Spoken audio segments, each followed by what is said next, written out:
પછી બધા ક્યાં ગયા? ગયા કોંડ ગયા હતા. જો કોઈ પણનું શ્રાદ્ધ હોય, કોઈ પણનું સરાવાનું હોય, તો આપણે બધા ગયા કોંડ. આ ગયા કોંડ નહીં, પેલા ગયા કોંડ. ઠાકોરજી કે તારે વ્રત છોડીને ક્યાંય ન જવું, બધું અહીંયા. એટલે ગયા કોંડા શ્રાદ્ધમાં આપણે જઈએ. આપણામાં તો આવું બધું હોય જ નહીં, પણ માનું કે જઈએ, ઘણાને એવું થાય, તો ત્યાં તમે બધા બ્રાહ્મણોને દાન આપો. એટલે દાનના દિવસો, શ્રાદ્ધના દિવસો, અને આ ગયા કુંડ છે. પછી ક્યાં આવ્યા? અહીંયા આવ્યા કે વચ્ચે ક્યાં ગયા હતા? ચરણ પાડી જઈને આવ્યા. બધા અહીંયા આવ્યા. હવે અહીંયા બેઠકજી જુઓ, બધાનું સરસ મહાત્મા જ, પણ હું તમને 2 મિનિટ કહીશ, કારણ કે આખા કામની વાત મારે કરવી છે. પછી પાછા બધાને ભૂખ લાગશે એટલે ભોજન થાળીએ જવું પડશે. જવાનું ને ભોજન થાળી, એટલે ભૂખ લાગે છે કે પછી? એટલે બંધ કરું કે ચાલુ રાખો? અહીંયા આ શ્રીકુંડ છે. આ કુંડ સારસ્વત કલ્પના વખતનો છે. તમે સાંજે કે સવારે આવો એટલે મોર કળા કરતા હોય, ત્યાં કોયલો હોય, અને એટલું સરસ વાતાવરણ હોય. અહીં આ કુંડની જે રજ છે, જે આ બાર છે, આપણે વૈષ્ણવ આયના કુંડની રજ, આપણે નથી કહેતા ચરણામૃત, આપણે બધા આઈની લઈએ છીએ. એટલે જેને ખલાસ થઈ ગયો હોય ને એને યાદ દેવડાવું, લઈ જાજો. હવે બેઠક છે અહીંયા, ગોવિંદ પ્રભુની બેઠક છે પેલી બાજુથી. પેલી જે દેવકીનંદ મહારાજની વાત કરી એની, બરાબર, એમની બાજુમાં ગિરિરાજ બાવા છે, જેને રોજ અભિષેક દૂધનો થાય. એમની બાજુમાં વલ્ભાચાર્ય છે. મહાપ્રભુજી કર્યા ને બધાય દર્શન. મહાપ્રભુજી અહીં પધાર્યા, અહીંયા બિરાઈ જાય. એટલે અહીંના જે ગોર હતા એ વલ્લભ પાસે આવ્યા અને વિનંતી કરી, જે રાજ આપ આ ભૂમિને પાવન કરવા પધાર્યા. ઠાકોરજી તો 11 વર્ષે 52 દિવસ રહ્યા, આપે તો 3 વાર પૃથ્વી પરિક્રમા કરી, પણ હું વિનંતી કરવા આવ્યો છું કે અહીંયા બ્રહ્મ રાક્ષસ રહે છે, તો આપ રાતના અહીંયા રહેશો. 1 મિનિટ. મંદ મંદ મુસ્કાયા. વલ્લભ બિરાજતા હતા અને સેવક ધોતી ખાસી કરવા કુંડ પાસે આવ્યા, તો બ્રહ્મ રાક્ષસે જોયું, વલ્લભના સ્વરૂપના દર્શન કર્યા, અને જે ધોતી ધોતા ધોતા છાંટા ઉડ્યા કોના ઉપર, અને એનો ઉદ્ધાર થઈ ગયો. 200 વર્ષથી બ્રહ્મ રાક્ષસ અહીંયા રહેતો હતો. તો વલ્લભને પૂછ્યું કે આ કોણ હતો? તો કે આ કામવનનો રાજા હતો. એને બ્રાહ્મણોને જમીન દાનમાં દીધી હતી, પણ પછી એવી કુબુદ્ધિ સૂજી કે જમીન પાછી લીધી. દાનમાં દીધેલી વસ્તુ ક્યારેય પાછી લેવાય. એ બ્રાહ્મણોની જમીન પાછી લીધી એટલે બ્રહ્મ રાક્ષસ થયો. કોણ? આ કામવનનો. હવે કેટલુંય બધાએ કર્યું, પણ એનો ઉદ્ધાર કોઈ કરી શક્યું. તો કોણે કર્યો ઉદ્ધાર? તો આપણા વલ્લભ જ્યાં પણ પધાર્યા ત્યાં કેટલા બધા જીવોનો ઉદ્ધાર કર્યો, અને કેટલા બધા જીવોને તમારા મારા જેવાને શરણે લઈ અને ગોવર્ધન નાથજીના હાથમાં સોંપ્યા અને સ્વરૂપ સેવા પધરાવી દીધી. અત્યારે લીલી પરિક્રમામાં ઘણાય મળ્યા, તો માથે જાપીજી હતા, આવીને મારી ખોળામાં દે, ઇલાબેન પુષ્ટ કરાવ્યા, પુષ્ટ. અને જેમ એમનો હરખ જોયો ને, ત્યારે મને એમ થયું કે વલ્લભનું એક સ્વપ્ન હતું કે ઘરે ઘરે મંદિર હોય. એ મારા વલ્લભનું સ્વપ્ન સાકાર થઈ રહ્યું છે. અને વલ્લભે અહીંયા પારાયણ કર્યું. આ બધું ટૂંકમાં કહું, પછી ગુસાઈજીના બેઠક જે છે. ગુસાઈજી અહીંયા પારાયણ કરતા હતા તો મધુસૂદન નામનો એક વૈષ્ણવ એને એવું વાંચેલું કે દૂધ પીને 6 મહિના સર્વોત્તમ સ્તોત્ર કરીએ તો વલ્લભ સ્વપ્નમાં પણ દર્શન આપ્યા વગર રે નહીં. હવે ગુસાઈજીના દર્શન થાય તો એને એમ થયું કે ના, મને તો વલ્લભ જ દર્શન આપે. 2-4 જણાએ કીધું કે ગુસાઈજી અને વલ્લભમાં ભેદ એહી તેહી તેહી એહી ના કચું સંદેહ. પણ માયના નહીં, જીદ કરી વલ્લભે સ્વપ્નમાં આવીને દર્શન દીધા. મધુસૂદન, તું મારા ને વિઠ્ઠલમાં ભેદ કેમ સમજે છે? મારું અવર સ્વરૂપ જ વિઠ્ઠલ છે, ગુસાઈજી છે. પણ તારી જીદ પાસે, તારા પ્રેમ પાસે મારે તને દર્શન આપવા પડ્યા. આ લીલા ગુસાઈજીના બેઠકની આઈને બાજુમાં ગોકુળનાથજી. હવે અહીંયા બધી લીલાસળી ને કુંજ ને નિકુંજ ને કુંડ ને કોયલ ને મોર ને, તો ગોકુળનાથજી અહીં પધાર્યા તો આ લીલામાં એવા રત થઈ ગયા કે અહીંયા બિરાઈ જા અને પ્રભુની લીલાનું અવગાહન કર્યું. આ શ્રીકુંડની લીલા, બરાબર. હવે આગળ કહી દઉં કે ભૂખ લાગી છે? હવે જવાનું છે ભોજન માટે. ભોજન થાળી ત્યાં સ્વયંભૂ કટોરા છે અને થાળી છે, અને ઘણાય ત્યાં થાળી વાડકાનું દાન પણ કરે છે. ઠાકોરજી ભોજન કરવા પધારે, છાક મનોરથ ગાયો ચરાવાય ત્યારે. હવે છાક લઈને ગોપી આવી, ઠાકોરજી ભોજન કરવા બેઠા. બધાએ કીધું લાલા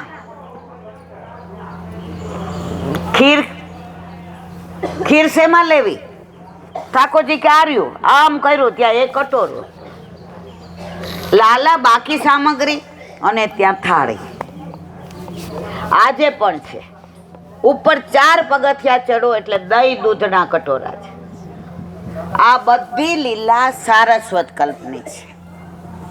પછી ત્યાંથી તમે બધા ક્યાં જશો? ચરણ પહાડી. ત્યાં ઠાકોરજીના ચરણારવિંદની છાપ છે, દર્શન કરજો. ઠાકોરજી ગાયો ચરાવવા પધાર્યા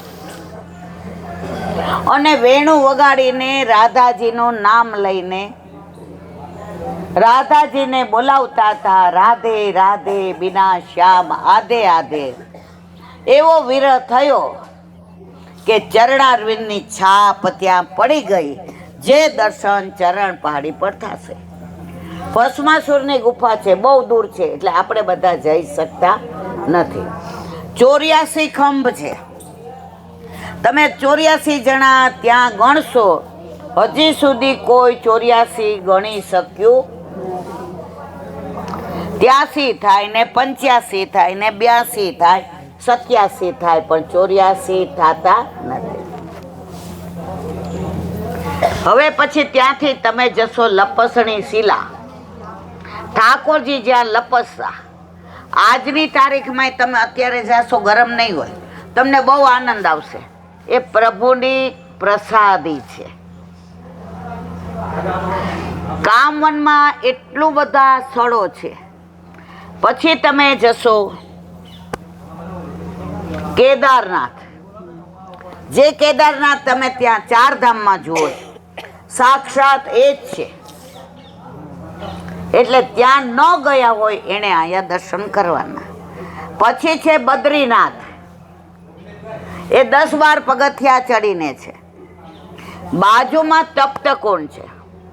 એક ઋષિએ ઠાકોરજી માટે એટલું તપ કર્યું, એટલું કર્યું કે એમનું શરીર ઓગળી ગયું, એટલે એ કુંડનું નામ પડ્યું તપ્ત કુંડ. પછી જાશો તમે ત્રિવેણી સંગમ. ક્યાં? જ્યાં ગંગા, યમુના અને સરસ્વતીનો સંગમ થયો છે.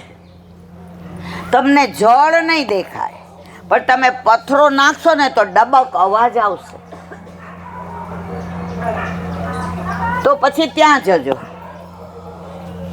કામવન એટલે કામ્યક વન. પાંડવ, આ 5મું વન છે. પાંડવોને જ્યારે છુપાવવાનું હતું ત્યારે ક્યાં આવ્યા હતા? કામવનમાં. અને પાંડવોની દરેક કામનાઓ અહીંયા પૂરી થઈ છે. અહીંયા યશોદા મૈયા નંદઘાટે છે. પછી અહીંયા માએ એકવાર ઠાકોરજીને પોઢાડતા કીર્તન ગાયું હતું કે જો રામજી સીતાજીને એકલા મૂકીને ગયા તો રાવણ હરી ગયો. ઠાકોરજી ઊંઘમાંથી ઊભા થઈને કે અરે ક્યાં છે મારું બાણ? એમને રામ સ્વરૂપ પોતાનું યાદ આવી ગયું. ઠાકોરજી કે અરે આ તો મારી માને ખબર પડી જશે કે હું ભગવાન છું.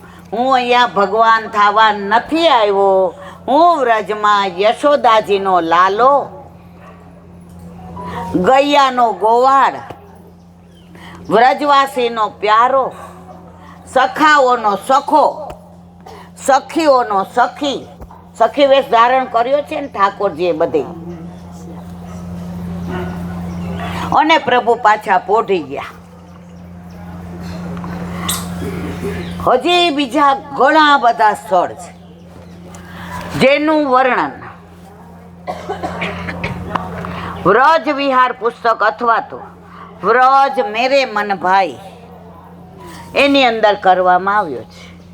અત્યારે પાલ પરિક્રમાના અહીંયા છે. આમાં કેટલાય પાલ જોયા છે? ન જોયા હોય તો આપણે જાશું ત્યારે ટાઈમ હશે તો એ બધાએ આગ્રહ કર્યો છે કે અમારા પાલના દર્શન કરવા આવજો. તો જેણે નથી જોયા, મને જોયા હોય એ આનંદ કરજો.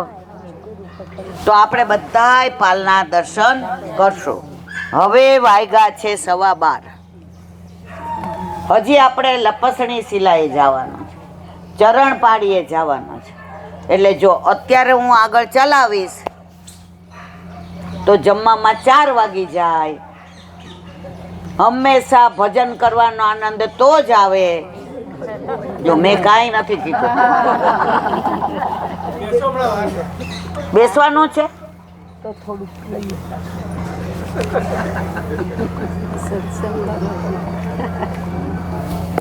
ચલો બેસવાનું. વલ્લભ કે છે કે અહીંયા જ રહો. તો આ બધા સ્થળો જોઈને ટાઈમ રહેશે તો જો આપણે છે ને મિલનભાઈનો એવો ઈરાદો નહીં હોતો કે નથી જવું, અને મારો તો ઈરાદો પાક્કો હોય છે કે જવું જ છે. પણ time and ટાઈડ weight four nobody. આપણે પાછું રાતના 10 વાગે ન જવાય, 8 વાગે પહોંચી જાય એમ જવાય. તો ટાઈમ રહેશે તો જટારી ધામ જાશું. એનું વર્ણન મારે એટલે નથી કરવું, તમે જોશો ને તો મારું વર્ણન તમને ફીકું લાગશે. હવે કાલે ગોકુળ રહી ગયું હતું એટલે ટૂંકમાં ગોકુળની વાત કરી દઉં, પણ અડધો કલાક થશે. કેટલાને બેસવું છે?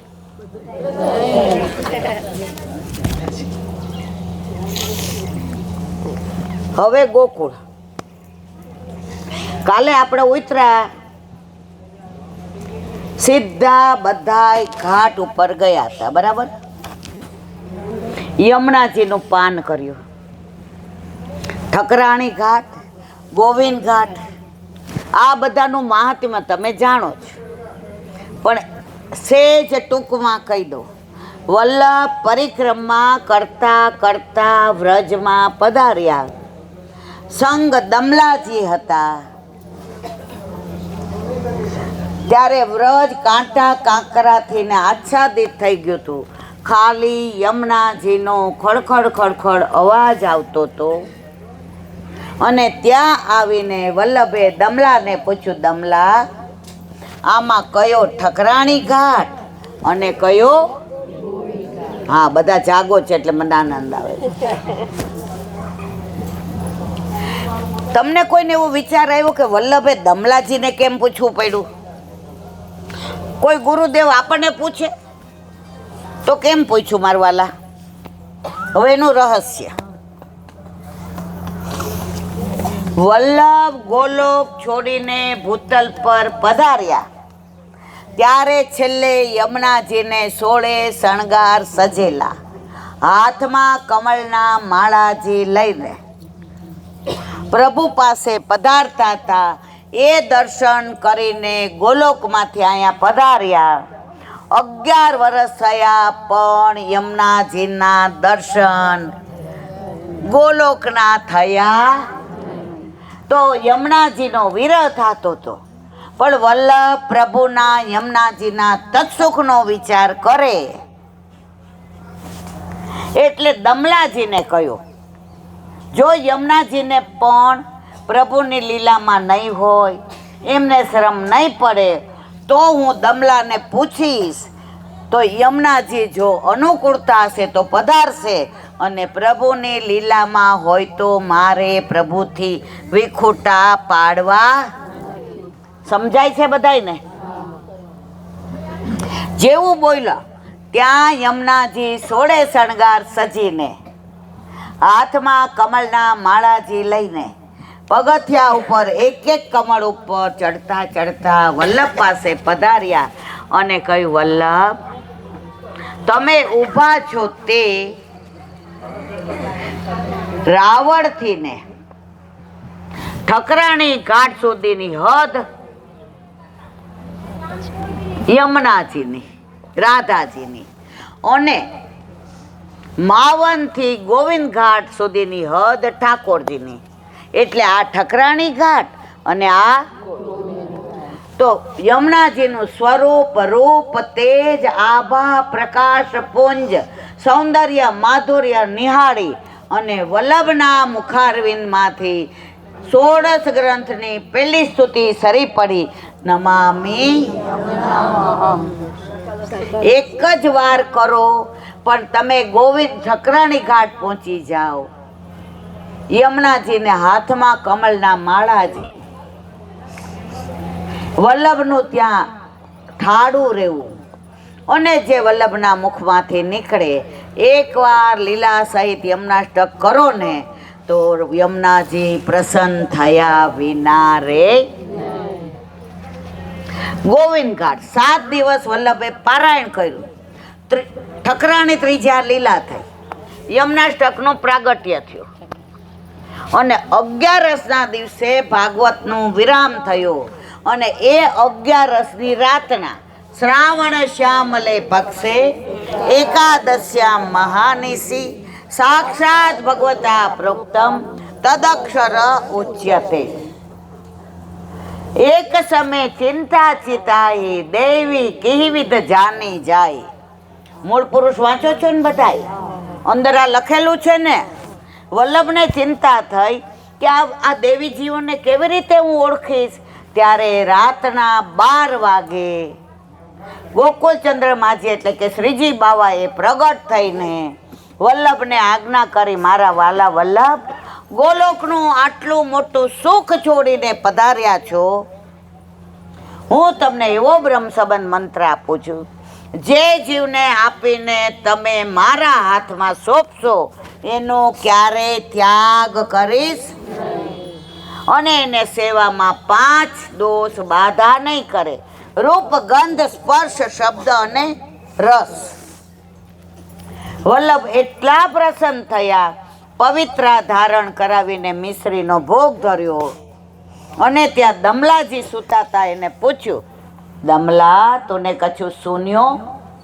આપણે હોય તો કઈ બધું સાંભળી લીધું, પણ ગુરુ પાસે કેમ રહેવું? શૂન્યો સહી પણ સમજો. અને વલ્લભે સિદ્ધાંત રહસ્યનો ગ્રંથ સમજાવ્યો અને આપણા સુધી આવ્યો એટલે પુષ્ટિ માર્ગનું રહસ્ય આપણને ખબર